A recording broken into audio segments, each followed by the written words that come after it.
É, vou virar para cá na minha câmera. Tem algum zoom aí? Tem, né? Ó, Islã. O subtítulo do livro é Tem influência nos atos terroristas?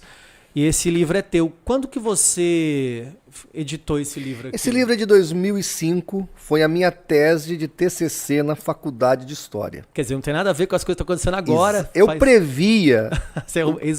Eis que te digo. Eu previ muitas coisas que estão acontecendo. Eu tenho o PDF desse livro, quem quiser eu mando gratuitamente. E esse livro, então, nós fizemos um trabalho na faculdade, a professora aceitou como meu TCC, ele está arquivado lá na Faculdade Dom Bosco também. E aí eu transformei o TCC no livro.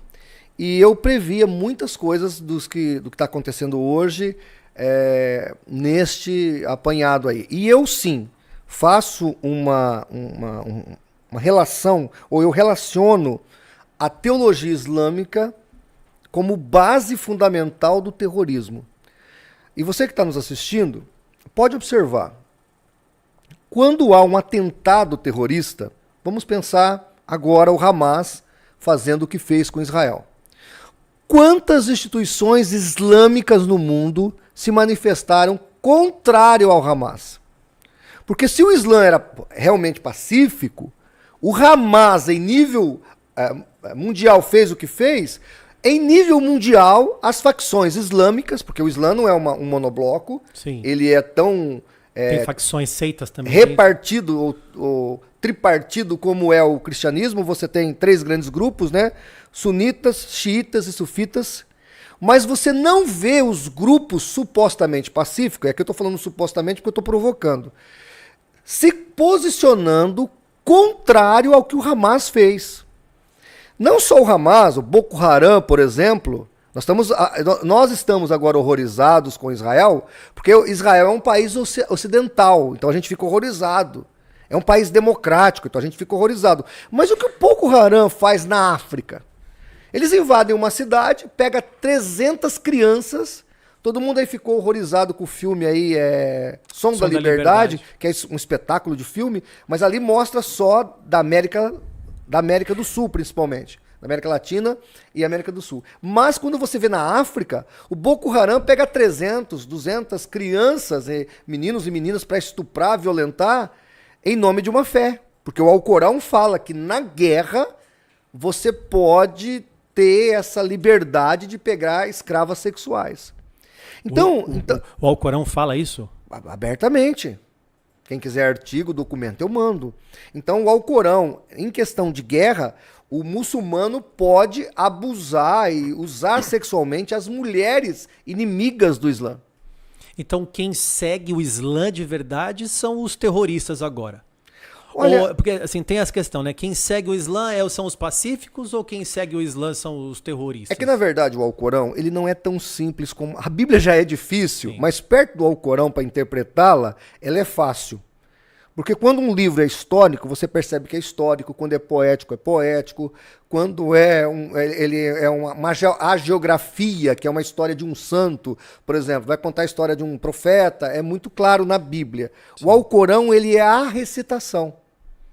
Então você pode ler o Alcorão, interpretar de um jeito, eu de outro, porque tem muito a ver com a visão, a cosmovisão pessoal que você coloca ali. Então, eu não estou generalizando, sim, porque eu seria obtusado se assim procedesse. Mas que o Alcorão, de maneira geral, assim, a visão ampla, ele dá fundamentação para o terrorismo, isso é claro e qualquer pessoa pode entender. Então, você estava falando de ser polido aí, só um parênteses, não vou esquecer. Desculpa a claro, minha interpolação, senão eu esqueço. Imagina, então uma conversa. É que é importante frisar isso. Você que está aí me assistindo, que está achando, o Martinez está sendo muito radical com a interpretação do que ele está dando do Islã. É só você voltar no dia 11 de setembro de 2001 e ver o que aconteceu, o que os pacíficos muçulmanos falaram. Qual foi a manifestação deles? Agora, qual é a manifestação deles? Eles se calam. Então, assim, o radical mata e o pacifista fala, cuidado, o radical vai te matar. Mas ele não se manifesta. Fecho a interpolação e te devolvo a palavra. Não, você já foi processado, né? Há quantas vezes você já foi processado, João? Aproveita aí e já fala. Quantas vezes já foi de processos? Então, estou no 15º processo. 15º? Eu achei que era 10. Ei, mas teve um pastor que eu estive agora palestrando lá em Aracruz, o pastor Luciano, que é o pastor da primeira igreja de Aracruz, por causa de um outdoor contra a ideologia LGBT, ele já sofreu 35 processos. Me passou assim de largo, sabe? Com um outdoor ele me superou. Isso em 25 anos de trabalho apologético. Ele, com uma única pancada, já me superou. Mas nesses 15 processos que eu passei, todos eles, graças a Deus, até que eu venci, o 15º agora é que eu estou indo ao STF. Nós tivemos um processo dos muçulmanos contra nós, já que você começou a falar de islamismo. Sim. 2 associações islâmicas. Uma árabe, chamada FEPAL, Federação Árabe Palestina, lá do Sul, e a ANAGI, que é a Associação Nacional de Juristas Islâmicos, liderada pelo Sheikh Jihad Hassan. Pode contar aqui uma fofoca? Bom, aí o conteúdo é sua responsabilidade. No meio do caminho, o cara que me trouxe de Uber aqui é ex-cunhado do Sheikh Jihad Hassan. É mesmo? Aqui na Praia Grande. Ele saiu de Santos e veio pra Praia Grande. O cara me trouxe, ele tava ouvindo as notícias da guerra. Veja, eu vou só reproduzir o que ele falou, não sei se é totalmente verdade. Aí ele falou, minha filha tá lá na Líbia. Aí eu falei, como assim? Você casou com uma muçulmana? Ele falou, rapaz, eu casei com uma irmã de um sheik. Eu falei, olha, eu estudo religião. Como é que chama o sheik? Sheik Jihad Hassan. Eu falei, puxa vida, meu mundo é muito pequeno. E é o Sheik Jihad Hassan, justamente. Inclusive, eu não vou poder falar tudo, mas o fato, olha como é que o mundo é pequeno. Né? O mundo é muito pequeno. A gente acha que o mundo é grande, mas o mundo é muito pequeno. Voltando à questão aqui, então, aí, quando você observa o processo, o meu advogado viu, o processo é um na área civil e um na área penal. A FEPAL, a Federação Árabe, que é a minha prisão. E a ANAGI, que é uma indenização de 40 mil por causa dos meus vídeos. Então, mas qual foi o motivo? Por que você foi processado? Por causa do meu material. Não tem uma explicação assim. O que eu falo, quando eu cito alguma coisa aqui, eu tenho um texto alcorânico para citar. Quando eu falo do Islã, eu tenho provas, eu tenho documentos. Tanto que na área civil, para você ter uma ideia, eles perderam em primeira instância, perderam em segunda instância, perderam nos acórdãos, porque eles estão apelando para o STF, e agora vai para o STF. A gente tem a expectativa que eles percam lá também. Aquela câmera, Alexandre de Moraes. Né? Faz assim para o Alexandre, porque agora eu estou indo para o STF. Estou indo para o STF. Né? Então, brincadeiras à parte, o fato é que esse grupo, a ANAGI, quer apenas uma multa e tirar os artigos do ar. Mas a FEPAL, que é uma federação de juristas árabes, não tem brasileiro ali, é só árabes, eles querem a minha prisão. Tanto que o ano passado, se não me engano, se não me falha a memória, eu depus na Polícia Federal. Você foi chamado, intimado. Fui chamado à Polícia Federal. Então teve ali um depoimento, eu conversei lá na Polícia Federal da minha cidade, foi uma entrevista online, porque ainda estava um pouquinho aquela questão da pandemia, e a doutora Raquel, que é a esposa do pastor Áureo Vieira, que é o nosso companheiro no CACP, também já estou citando. Né? Se faltar alguém, depois ele depois a gente tem que olhar no grupo lá para ver se a gente esqueceu de alguém. Então, a esposa dele me acompanhou, porque o meu advogado, ele não é criminalista. Dr. Eliezer Melo, um abraço ao Dr. Eliezer, que fez o que fez por mim até hoje e pelo CACP gratuitamente. Bem. Se eu tivesse que pagar o Dr. Eliezer, eu devo a ele mais de R$500 mil. Para você ter uma ideia, uma defesa no STF não sai por menos que R$200 mil. É mesmo? E Sim. agora você vai ter que se defender por lá? Não? Já estou me defendendo. É o doutor Eliezer já está me defendendo no STF. Entendeu? Essa primeira, porque passa pelo STJ, já passou essa fase e agora já está indo para o STF. Então o que acontece? Se eu tivesse que pagar um advogado, eu deveria, em dívida, eu teria mais de R$500 mil de dívida com o doutor Eliezer. É que ele, por amor ao CACP, como amigo, porque ele também me evangelizou antes de eu me converter, eu acho que ele se arrepende disso até hoje, ele deveria ter me deixado lá, né? Porque assim eu não daria tanto trabalho para ele.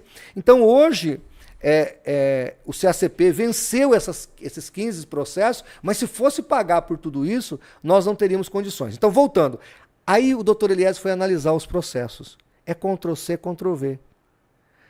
Essa Liga ANAGI, que o Sheikh Jihad Hassan Eles é o tiveram contato, líder. com certeza, então. O processo que ele montou é o mesmo do processo penal que a FEPAL, Federação Árabe Palestina, montou. É o mesmo documento. Por quê? Porque apesar de serem CNPJs diferentes, eles tiveram o mesmo objetivo, calar o CACP. Qual é o projeto deles? Eles atacam um instituto um pouco menor para criar jurisprudência e depois eles vão subindo juridicamente o nível. Para ganhar espaço. Para ganhar espaço. Porque a intenção é calar. Porque enquanto o Islã... Por exemplo, o brasileiro não conhece o Islã. É verdade. O brasileiro não tem noção do que é o Islã. Eles acham que o que está acontecendo lá em Israel é só uma atitude de um grupo terrorista. Porque a mídia brasileira não fala a verdade para as pessoas. Elas não falam que isso está no Alcorão. Que aquele soldado israelense que foi decapitado, ele foi decapitado por uma orientação, está no capítulo 9 do Alcorão, que manda decapitar os seus inimigos. Então aquilo que o muçulmano fez, ele não está descumprindo o Alcorão, ele está cumprindo a lei alcorânica e a Sharia. Voltando à problemática, eu coloco isso ao público. Então, essas informações que eu passo para o internauta, para o espectador, isso tem um impacto poderoso na mídia social, porque as pessoas reproduzem. Por exemplo, já falaram para mim daquele Quai, aquele aplicativo de vídeo, né? Quai. Sim. Eu sou famoso, eu não tenho canal naquele Quai. Mas as pessoas pegam os meus vídeos e são free, meus vídeos, elas reproduzem. Então a informação, ela voa. E eles querem o quê? Eles querem me calar. Por isso o Islã tem essa prerrogativa contra mim e a ideia é criar jurisprudência para que o Islã crie força no Brasil. Para que só depois, aí sim, eles impetram o que eles fazem em todo o país, que é o domínio, porque eles não dividem Estado com igreja. No Islã, Estado e igreja não existe. É tudo uma coisa só, um monobloco. E eles acreditam que o Islã tem que governar os dois aspectos, tanto no político quanto no religioso. Legal.